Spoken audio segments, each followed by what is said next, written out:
Hello, Genies. Before we get started, Rich and I want to let you in on some even more exciting updates for our Patreon subscribers. As you know, Patreon is a site where listeners can pledge a small monthly amount, either $5 or $10, to support the cost of bringing you your favorite podcast. All patrons get early access to new CutOff Genes episodes before they're released to the public. But the most exciting new perk is that all of our patrons will be able to listen to an exclusive bonus episode of the podcast every other week. Topics include personal stories that I'm not ready to share publicly, conversations with family and friends. And sometimes we'll devote an entire episode to other subjects we love, like musical theater or classic television. Rich and I enjoy bringing you the CutOff Genes podcast, and it would mean so much if you would consider supporting our labor of love. Just go to patreon.com/cutoffgenespodcast. Thank you so much, my Genies. And now, on with the show. Is your family tree a mystery? Are you fascinated by genealogy? Well, hip hip hooray, let's talk DNA with Julie. The truth is in your genes. In CutOff Genes. Welcome to CutOff Genes, the podcast that helps you find your truth using nothing but DNA. I'm Julie Dixon Jackson. I'm a genetic genealogist, henceforth known as a Gen Genie. And I am Richard Castle, the co-host and producer of this podcast. Julie, I hear you're a little under the weather today. I'm a little under the weather. I'm better today than I have been. Oh, good. I got, if the listeners recall, last episode I was talking about how my husband had a bronchial extravaganza. Yeah. Well, it got me. Oh. And it's one of those things where I was like, oh, I'm fine. I'll be fine. I'll be fine tomorrow. It's just a little scratch. Mm-hmm. And then it progressively got worse. And I ended up having to take like 5 days off of work. Oh, my gosh. Because I'd be hacking all over my clients. Which would not be nice. Not a good look. Not a good look, no. Well, I'm glad you're here today. What are we talking about? What's going on at DNA News today? Well, all right. I'm going to come up with a couple of, a little bit of light fare to start. That's a good way to start. I like light fare. It's always good to start with light fare. Okay, I found something on the Book of the Face. It's generative AI, generated common myths in genealogy. Okay. I'm not sure what AI has anything to do with it, but it's all true. So I'm just going to give you the myths that I think I've probably spoken about most of these in the past, but it's interesting and you could always add to it. Okay, the first one, surnames were changed at Ellis Island. I remember we talked about this. Yeah, no, that is a Yes. myth. Yeah. Yes, that is a myth because the surnames were actually written in the country of origin. And if they were changed at Ellis Island, that was by the people who were coming through and they decided to do it. But no Ellis Island officials changed anybody's surnames.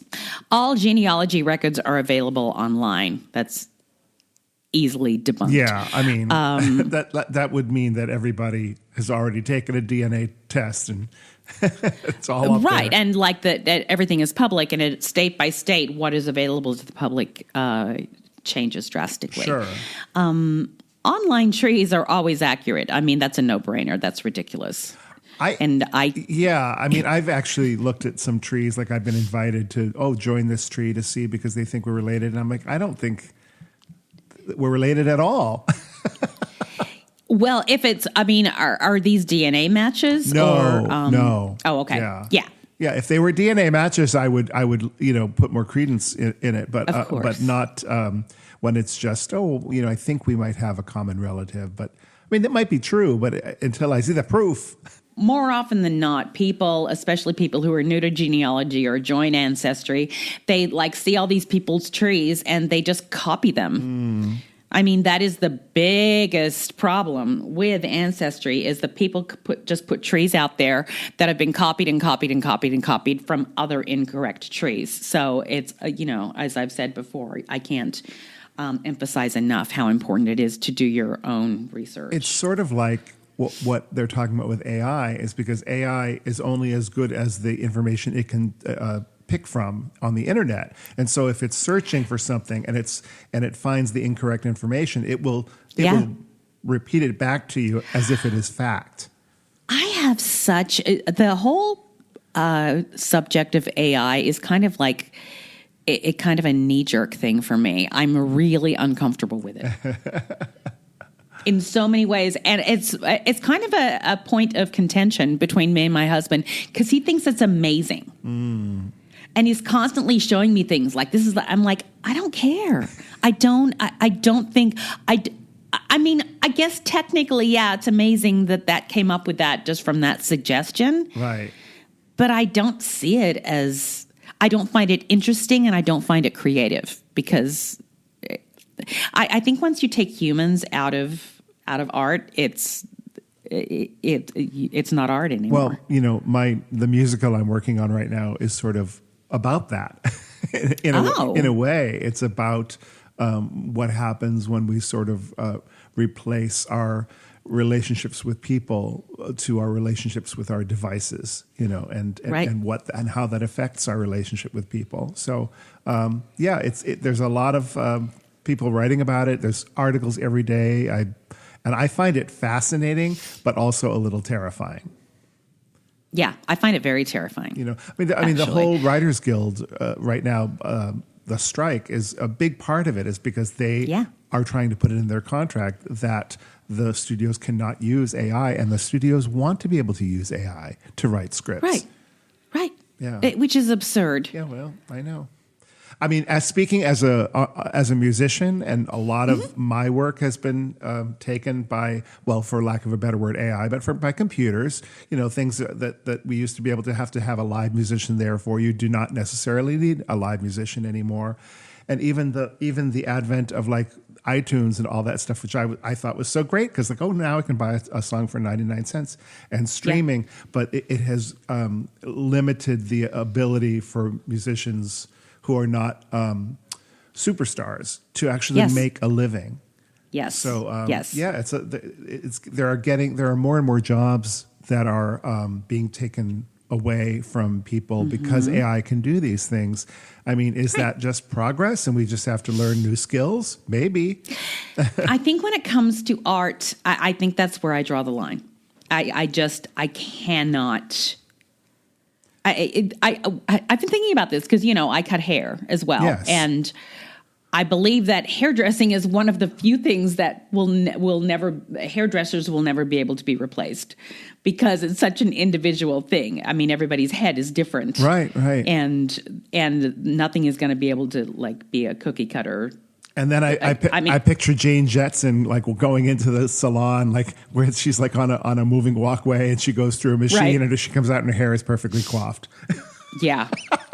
Yeah. Who knows? Maybe in the future. Who knows? But I know this is a DNA podcast, but we also talk about musical theater a lot. And I don't know if you follow this, but there's a show that's opening on Broadway called Here Lies Love, and they wanted. Yeah, I was going to ask you about that. They wanted to open the show with using canned music, and the Musicians Union said no. Thank goodness. Thank goodness. I mean, you don't go to Broadway to hear canned music. Right. So I'm glad the Musicians Union won out. But, even though they won, it was a compromise because they have a union minimum of, I think, 19 or 22 musicians that need to be employed for that specific theater. Right. But now they've compromised it down to 12 or something. So there will be live Unions musicians. Will always compromise. That's why we don't have real national tours anymore. Oh, see? Yeah. And so, again, I look at that.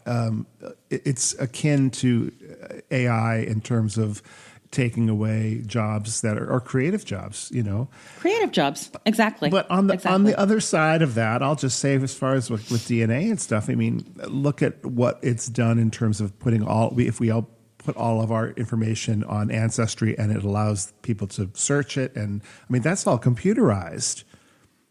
Yeah, but it's not AI. Yeah. Oh, I mean, it kind of is, I guess. I mean, yeah, I mean, it is in a way. I mean, it's someone, you're not going through every strand and looking at it and comparing. There is a computer program that is finding the matches.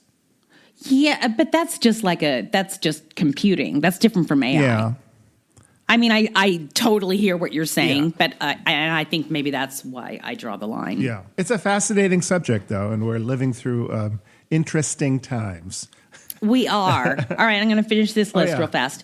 The same last name means you're related. Oh, that's a no-brainer. Duh. You don't need to cite sources. Once again, no-brainer. Your ancestors were much shorter. Apparently, that's a myth. Huh. I mean, I sort of always believed that in a way. I did too. I feel like I'm not. I don't know if maybe we need to look into that a little more. I don't know. When you look at like the nutrition and things like that have improved over time in terms of mass production of food and that kind of thing, I do believe that it has contributed to people being taller than they used to be. And when you look at especially ancient civilizations like mummies and stuff, they're very small. Well, yeah, they were certainly, and those are ancestors. Yeah. Yeah. So I guess it depends on put a ancestors. Question mark next to that it's one. not like, well, my uncle was very tall, so I don't believe that. Exactly. No, we're talking about going back multiple generations. And I think it is true that they were shorter. Me too. So take that, AI. Okay. Okay, it's in print, so it must be true. Duh. Well, we don't even need to mention that. We descend from a Cherokee princess. Once again, no such thing as a Cherokee princess. And usually the Cherokee is wrong too, but it's possible. But the princess stuff, knock it off. All the records were destroyed during the war. That goes along with everything was destroyed in a fire. It is amazing the amount of fires that have destroyed records in this country. I feel like we are this country is a firebrand. and then this one, there were 3 brothers who came to America. I've heard reference to this before. And I don't know exactly what it's about, but apparently that's a common thing. There were 3 brothers. One went north, one went south, one went east. Apparently nobody went west. I don't know. This sounds like a folk tale, like, Paul Bunyan kind of stuff. Yeah, but that apparently is in a lot of people's family stories. Oh, you're not. So you're talking about like within each family. I thought you meant in terms of like that's how we populated the country or the continent or something. It just seems like an oversimplification. Yeah, but it's also this is not the first time I've heard that. Yeah. So I'm going to do a little more research and figure out what that whole myth and not like is a about. brother and 2 sisters or like it's always the men. Of course it is. Of course. Because the men are the ones who make up these stories, It's the patriarchy, I'm telling you. You don't need to tell me, my friend. Okay. So, I just thought that was a fun list with a little AI twist. A little AI twist. Look, I'm a poet and I didn't know it. All right. So, moving on. Here's another fluffy little fun thing that I found. Poor Chrissy Tiegen. Oh. Chrissy Tiegen took a 23andMe test, and it showed that she had an identical twin. And she kind of spiraled. Because she found out she had an identical twin? She had she took a DNA test, and somebody was at the top of her list that said identical twin. Oh. So whoever, there was another person that matched her as an identical twin, and she freaked out. She spiraled. She went onto social media. She called her dad and said, "Wait, were you at my birth? Did another one come out?" Mm. And he said no. Eventually, she talked to her sister, who reminded her that a few years ago, she was in the process of possibly being a subject on Finding Your Roots. And Finding Your Roots does DNA testing with all of the companies ahead of time. Okay.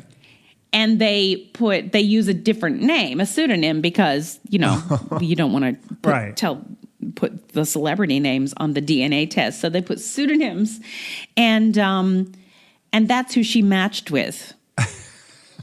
She matched with herself, and she ended up not doing Finding Your Roots. I guess they couldn't find anything interesting. And she had just forgotten that. And she'd forgotten that she had done that. Oh, my God. And so she spent 24 hours spiraling who is this identical twin? Anyway. Poor thing. I don't have a lot of sympathy for that story. I'm sorry. I remember taking a DNA test, and maybe I'm not quite as busy as Chrissy Tiegen, but I think I would remember if I had taken one prior to that. Maybe if it was just some lab test and a bunch of different lab tests. I guess maybe she just didn't. Here's the thing. Chrissy Tiegen probably has many handlers. Yes. And while they were going through this process, they probably just said, hey, spit into this thing for this possibility that you're going to do this. Yeah, I guess. And she probably didn't realize where it was going. She probably thought it was going to be just a private test. Yeah. And I don't know. I guess it's sort of like when I went to my physical and the doctor said, when did you last have your tetanus shot? And I'm like, I don't know. I guess I had one when I was 10, but I don't remember. Like, I've had a lot of... They always ask that, and I always don't remember. Well, and I think I've probably had more than I need to because I don't remember. Yeah. I'm like, just give me another one. Just whatever. Don't even ask. Here's my arm. Stick it in. Stick it in. That is Margaret Cho's favorite pickup line. I know. That's what I was doing. It's one of my all-time favorite jokes. I fell out when she said that I the love first time. Margaret Cho. I saw her years ago at the Wiltern here in Los Angeles, and she's just so funny.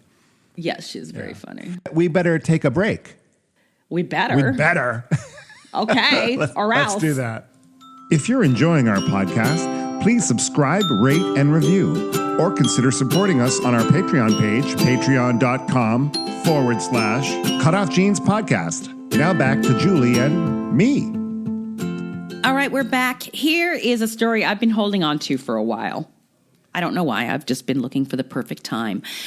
This was from Pamela Karanova, who is an adoptee and adoptee advocate and the founder of the organization Adoptees Connect. She's a writer, and she does amazing things as an adoptee and for other adoptees. And on her page, she posted a question for fellow adoptees about somebody who had approached her with a question.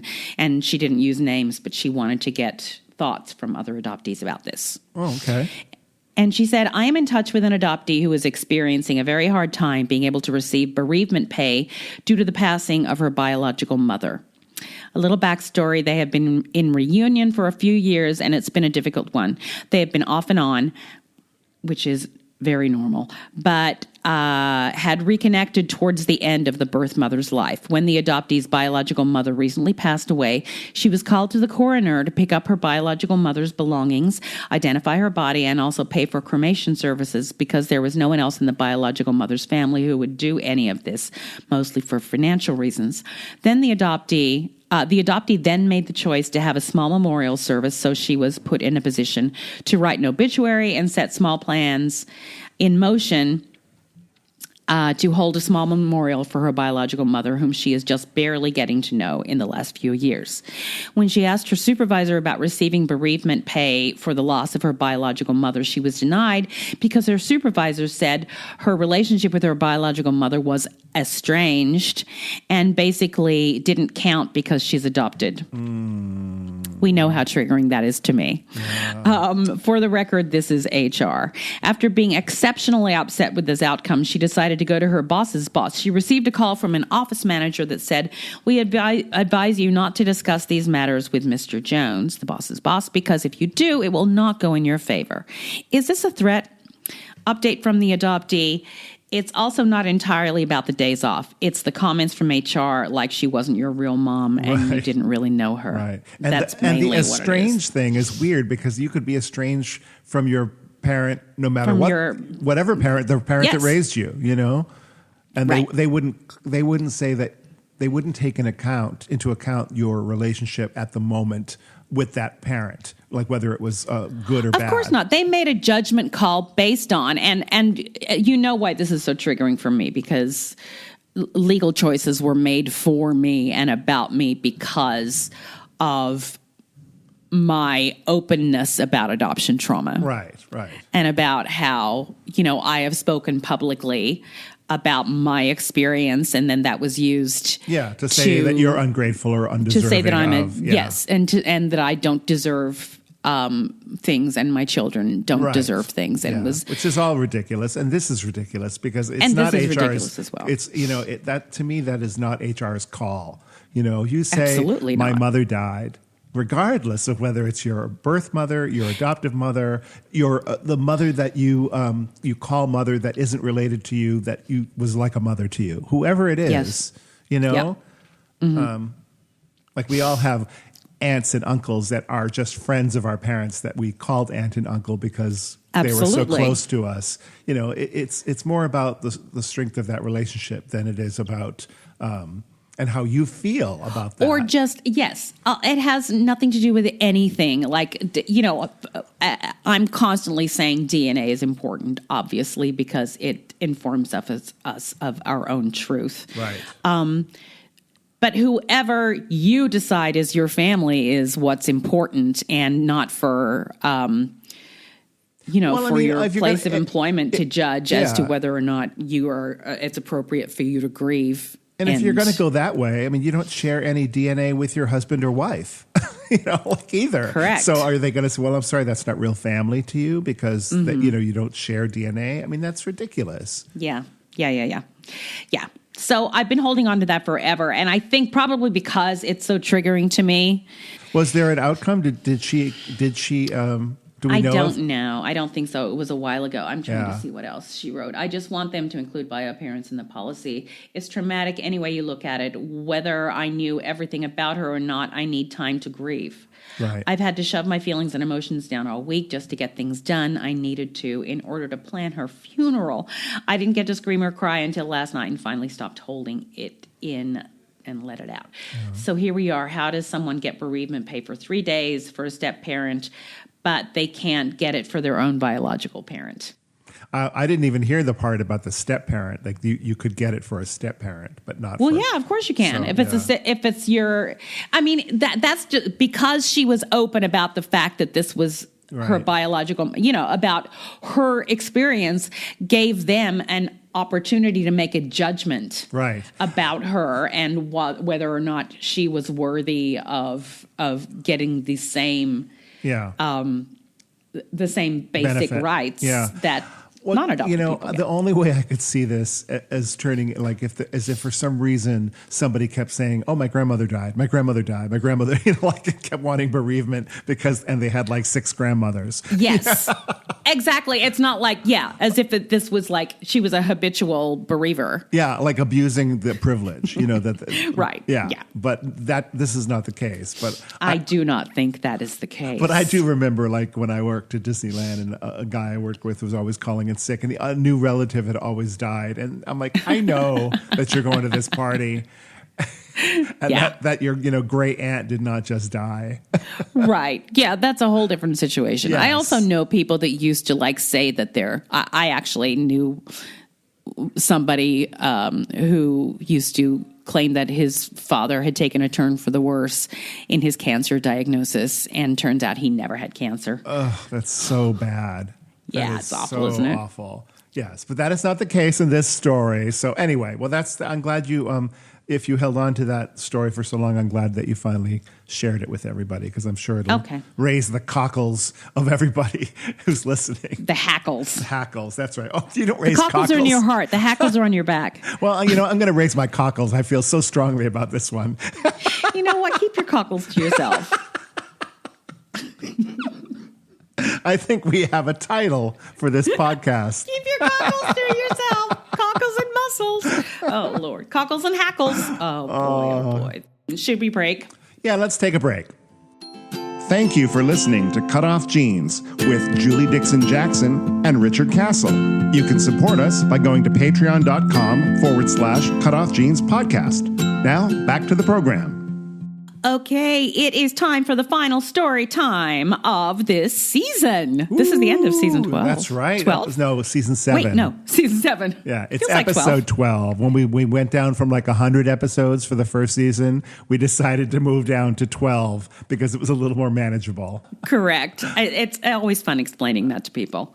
So here is my conversation with Greg Gentry, who is an adoptee and one of the founders of Fireside Adoptees, a group of which I just joined. Oh, nice. And he's just going to tell his story. I found it really touching, the way he was able to really break down the slow burn of coming out of the fog.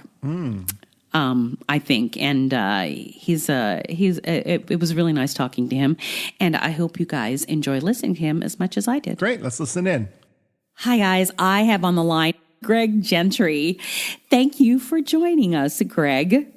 I'm very happy to be here, Jules. Thanks so much. I appreciate it. So our friend Emily, who was our last Epic Odyssey for 3 episodes, was talking about you and mentioned that you might be interested in being on the podcast. And I, of course, have been following you, or you have been coming up in various places that we all seem to end up in.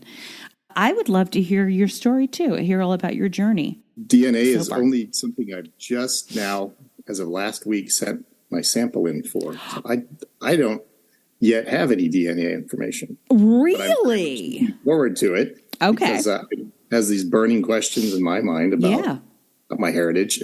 Even though I am in reunion, I haven't asked a lot of questions about my families at this point. Okay. So I'll start basically at the beginning of me, which is 1969, baby Scubera adoptee from San Diego, California. And about the first 6 weeks I heard of my life were in foster care, according to my adopted parents. And then I went to live with them and lived in California for 37 years before moving out to the East Coast with my family at the time, back in 2007. So I had a pretty good childhood, I would say. We didn't talk about adoption, but I felt I was different from my family growing up. I apparently was told at some age, and I think it was probably 7 or 8, something about being adopted, and it must not have registered with me. And when I was 10 years old, I thought to ask about it because I was watching a TV show where there was a topic about it. And I kind of yelled out to my mom for reassurance that I wasn't adopted, and found out that I was. Oh, wow. So it wasn't, they had sat you down when you were about 7 to tell you in like one fell swoop, but it never really registered. Yeah. At some age before that, they said they had. Interesting. Definitely didn't have any conscious knowledge of it until I was 10 when I asked that. And then it was very earth shattering, turned a lot of things upside down for me, and made the way I felt in my family a lot different than it had been up until then, which was, like I said, sort of wasn't a bad fit at all. It was just it didn't feel entirely comfortable. Yeah, it was odd. It was different. Finding out did change some of the dynamics of my ability to feel the attachment to my family, which could be viewed as unfortunate. It just meant that with as much love as they poured out to me, I feel like I emotionally and psychologically was sort of distant from that point on. It I think shows that what we sometimes hear about whether love is enough, the fact that, yes, they were showing me unconditional love. They often, though, had kind of paved over my differences from the other children in the family, two natural daughters that they had. What do you mean by paved over? It means that any differences I had in temperament or in intellectual ability, anything like this, were kind of looked at in a patronizing sort of way. Like, it was a sticking point. Smart to talk. Yeah, it was, or they wouldn't engage me like intellectually on certain things. Oh, interesting. Okay. And the few times that we talked about it, I would just hear, well, it just didn't matter to us. We just don't see you any differently. That's really what I mean by paving over the differences. Okay. Yeah. And that feels dismissive. They don't realize that, but that feels dismissive. Yeah. Right? And I know they didn't mean it that way, but that's how it feels, right? So adoption was never a topic in my house growing up. Even in early adulthood, I finally thought I wanted to start looking or had questions, which I had obviously from age 10 onward, but I kind of stuck with the narrative that I'd grown up in, which was maybe you're not interested in finding out, right? So that's what I told people. The few people that had asked me when they found out I was adopted, they wanted to know if I knew anything about the families I came from. And I said, I never had an interest in knowing that, but I did. Yeah, but the correct answer is I don't. Right. Yes, exactly. So I went along with that. It wasn't coercive or anything, but that was the role I was in. That's the implied implied response that should be the correct response. Right. Yeah. And again, it was a house full of love, but there was also a house full of differences, meaning I wasn't like the other kids. Yeah. And in early adulthood, I did confront this interest I did have in this, but I didn't do anything about finding anyone until I was in my mid-30s, basically. Okay. And then it was through a private investigator. This would have been in 2006. I knew basically nothing. I didn't know any names I would have had. All I had was what was on the birth certificate, which was a heavily edited birth certificate. Did you have your original birth certificate? No, I didn't. Oh, okay. So the birth certificate you had looked like a regular birth certificate, but it had your adoptive parents on it as if they had given birth to you. It did. Right. Yeah. Weird. It had my mom's attending physician and everything on it, which really I doubt is probably not the case. Yeah. I mean, isn't that weird? That's so weird to me that people like put so much weight and import into documents. However, they're legal lies. Those are legal lies. They're not true. So I had very little information to give the PI. Yeah. I was born in San Diego on this date. It turned out to be true. I was born in San Diego on that date because they were able, within a couple of weeks, to get some information to me. Okay. And it was an email that had information about my birth mother, basically her side of the family, and just the name of my father, my birth father. But it had her address, it had contact information, it had just some brief information that I suddenly was confronted with when I opened this email coming home from work. And it was near Thanksgiving time, I remember, in 2006, and I resolved that I would think about calling her. Yeah. I wanted to call her, but I went back and forth on this because obviously that's a big thing to do, right? It took a while to get the nerve to do it, probably about a week. Finally, I did, out of the blue, called her and told her who I was.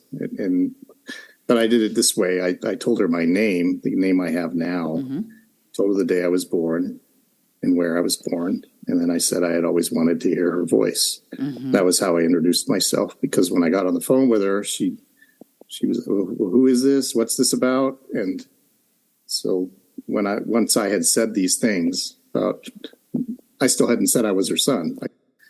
She got very soft, and then she wanted to know, well, how did you find me? And I remember a lot of the details of the conversation, and I hear that a lot of adoptees who have these conversations don't necessarily remember them very well, but I do remember a lot of the details. It wasn't a long conversation, but it was enough that towards the end, I mean, I'd made a point of saying I wasn't trying to intrude into her life. Of course, we always do that. Yeah, and I didn't realize at that point until much later why adoptees do things like that. Right. Why we feel like we have to pardon ourselves or make everybody as comfortable as possible. Yeah. Exactly, right. At the end, she said, "You can call me again." And I did, maybe a little more than a week later.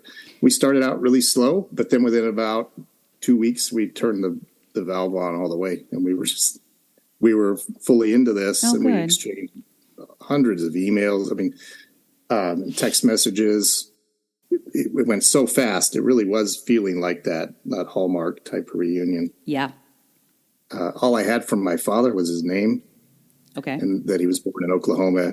And I found out he was deceased after that through some online research, that he had died when I would have been 19. So I went heavily into the reunion. I was not prepared for what would happen in a reunion. And I know she was not either, which was, it got rocky at points. We fell out of it at points. I got sick over it psychologically. I got suicidal over it at points. I had no idea what I was dealing with.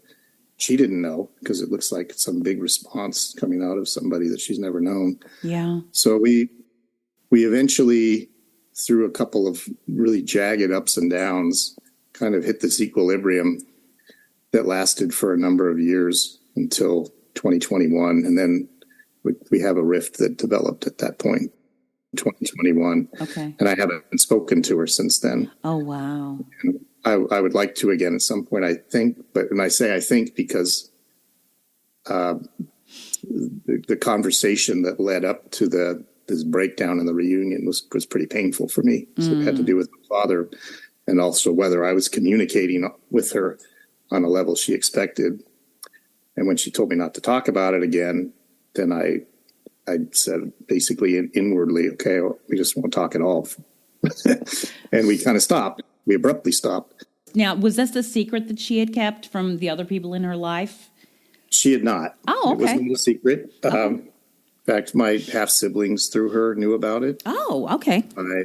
I'm not sure at what age they were told. I think they were told in their teens about me. So they knew about me. I didn't obviously know about them. Okay. They were welcoming. Everybody was welcoming. And then you've described kind of a roller coaster which is very common. I've been in reunion with my mother for more than 25 years. And we've never had a falling out, but the sticking point has to do with my biological father as well. Yeah. So can you get into that a little more about what happened with that? Well, I mentioned that he had died, that he was deceased.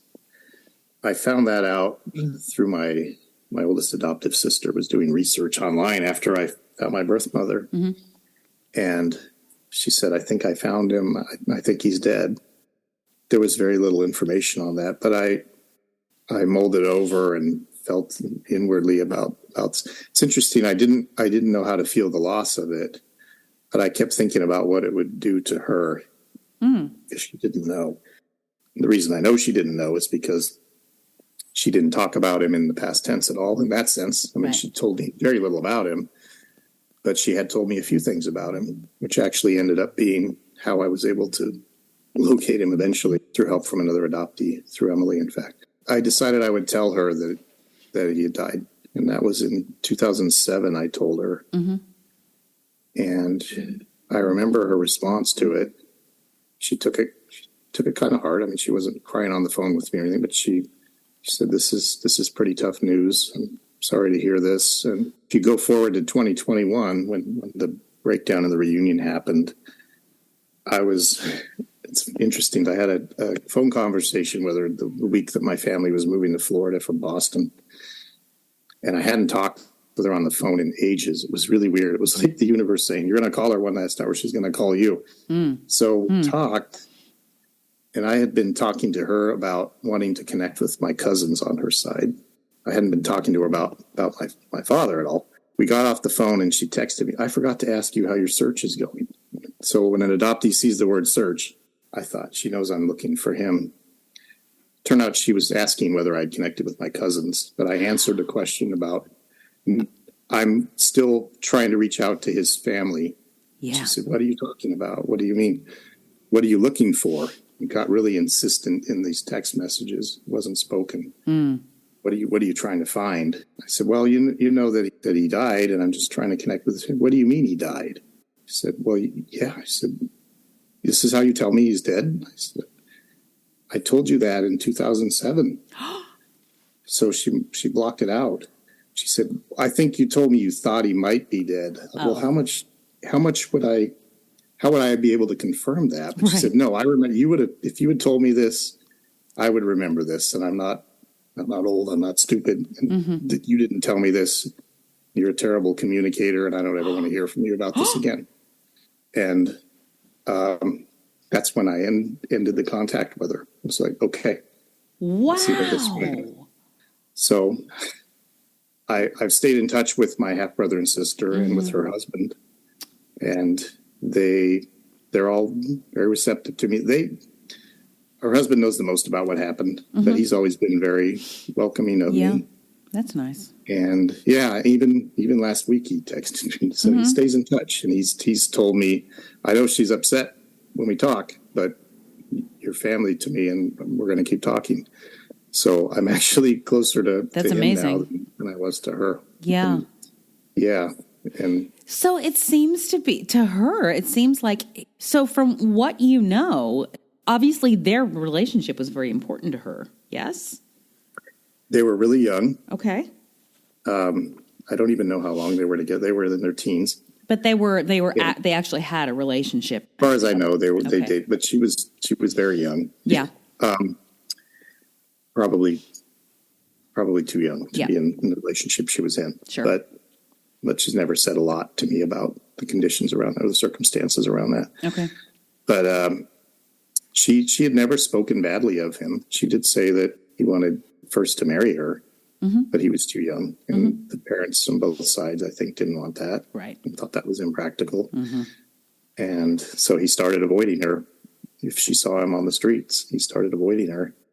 But she didn't ever give me the impression there was something bad about him. But I sort of internalized that I thought maybe he didn't want me.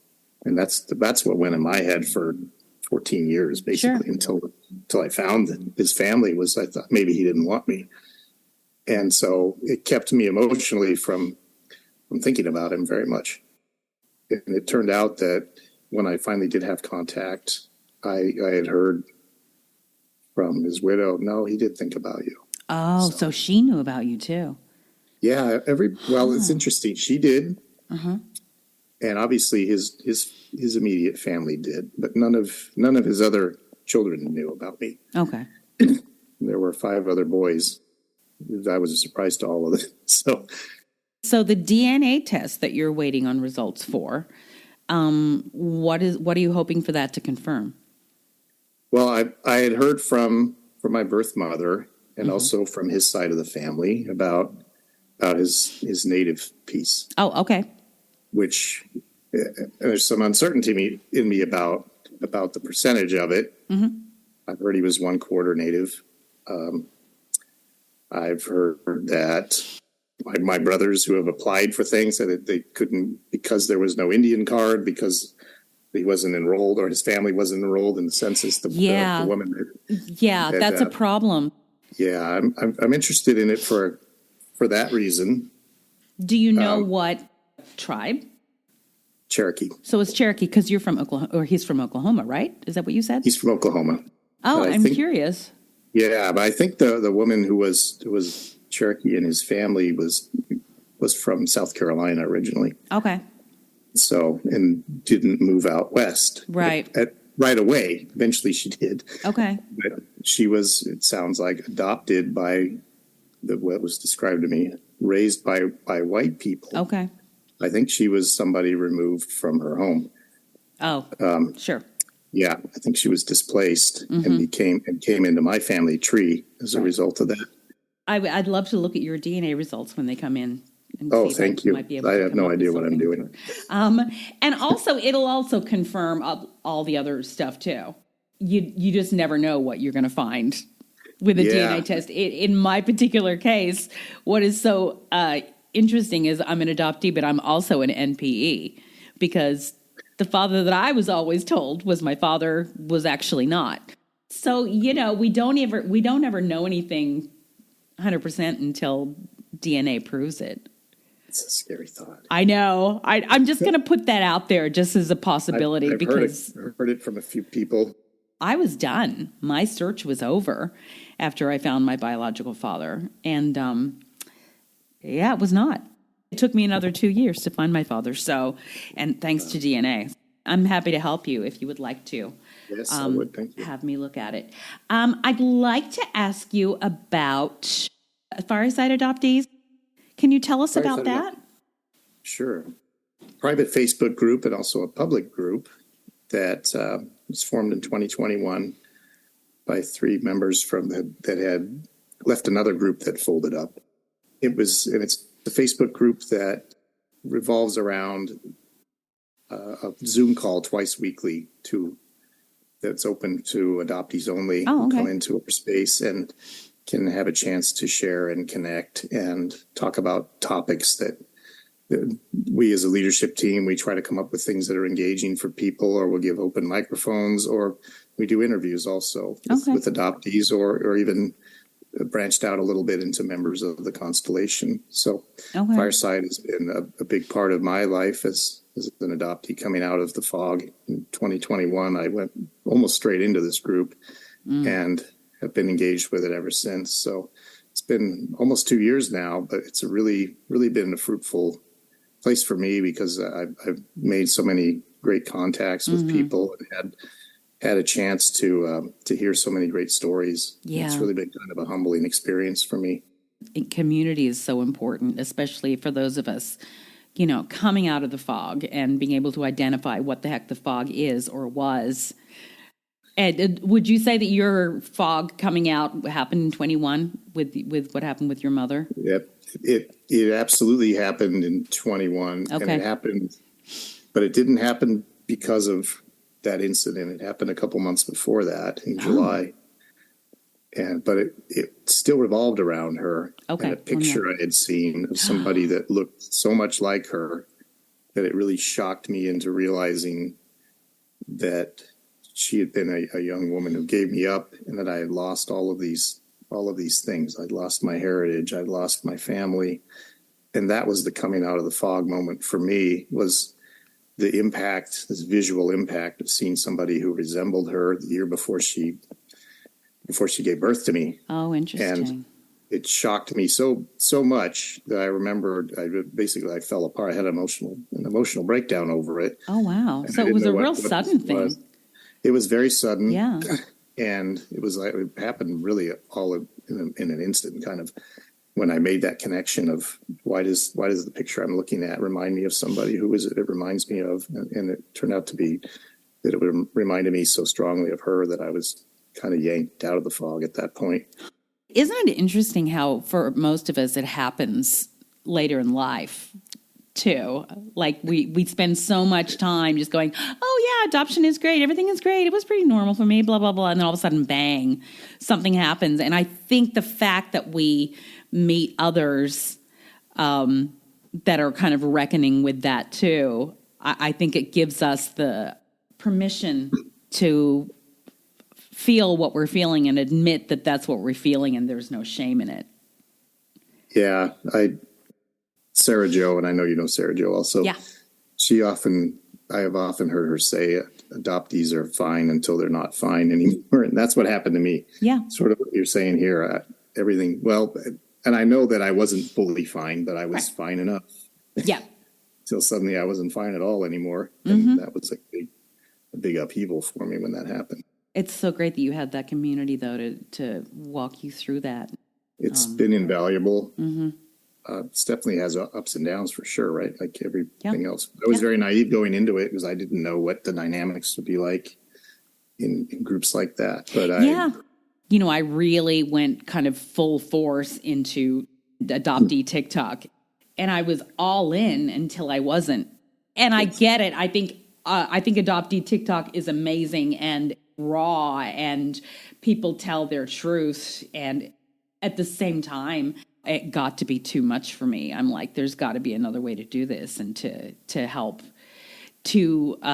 others understand and to elevate our voices without everybody gatekeeping adoptee trauma. Or I'm spending so much time just trying to find an effective way to elevate us. There are so many people that speak publicly about it, but are not in a place to constructively explain to people really what the problem is. They themselves have so much trauma that they don't know how to express in a constructive way, and which I totally understand. But I also don't see it as, I don't think ultimately it's helpful to just kind of attack people that don't get it, as opposed to breathing and trying to explain to them, or giving them resources to educate themselves. I feel like an irenic spirit is the best for me, just to be as peaceful as I can with people. Mm-hmm.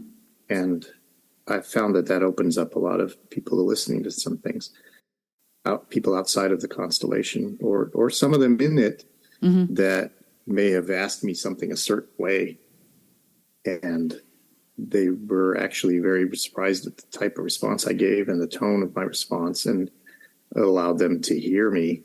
I actually got feedback that you changed my mind about something. I didn't expect that. That was a great feeling to know that I could have some kind of impact. It is, isn't it? Yeah, I hear that a lot too, like just with people in my life that are like, I had no idea about this until you said that. I'm like, okay. So baby steps, but, we just have to figure out how to get it on a more global level. above the fray and not to be in places where we can. I think the hardest part is I'm tired of being called ungrateful, and I'm tired of having to explain to people that we're all grateful, but that doesn't mean it was perfect. And we're allowed to have our experiences and express our experiences, and our voices need to be elevated at least to the level of adoptive parents and the multi-billion-dollar adoption business. Definitely agree with all of it. Greg, thank you so much for talking to me today. Well, I appreciate it, Jules. I had a good time. Thank you. All righty. Thank you so much, Greg. Hey, it's the end of the season. Oh, my goodness. Well, thank you to our listeners and to our Patreon subscribers for listening and staying with us through all of these 7 seasons. We will be back next month in July for a new season, season 8. And until then, I am Richard Castle, and you can follow me on the Twitter and on Instagram at Castle Songs, or you can go to my website, richardcastle.com. Yay! And I'm Julie Dixon Jackson. You can find all things Julie Dixon Jackson at cutoffjeans.com. If you would like help with your case, please reach out to me. But I have one more thing to tell you. What is that, Julie? The truth is in your genes.